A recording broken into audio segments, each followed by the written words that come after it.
En 2021, on a eu 122 femmes tuées. Ça, c'est la face visible de l'iceberg. 190 tentatives de féminicide. J'ajoute à cela les tentatives de suicide. 4313 femmes ont fait une tentative de suicide du fait des violences dans le couple.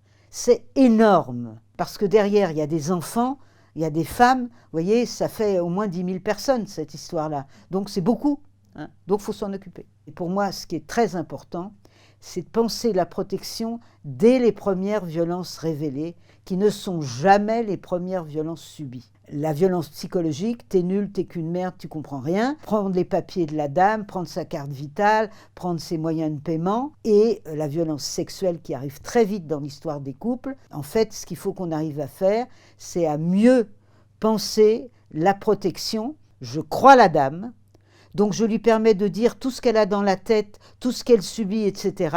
Et puis de l'autre côté, il y a l'autre plateau de la balance, qui est la présomption d'innocence, à laquelle je tiens, c'est un principe démocratique fondamental. Donc la protection tout de suite, la sanction après. Si vous êtes victime de violences dans votre couple, il y a le 3919 pour vous informer. Si vous avez été victime de violences sexuelles, il y a le numéro Viol Femmes Information. Si vous êtes en danger, il y a un numéro, c'est le 17. Si vous ne pouvez pas parler, enfermez-vous dans les toilettes et vous faites le 114, vous envoyez un SMS.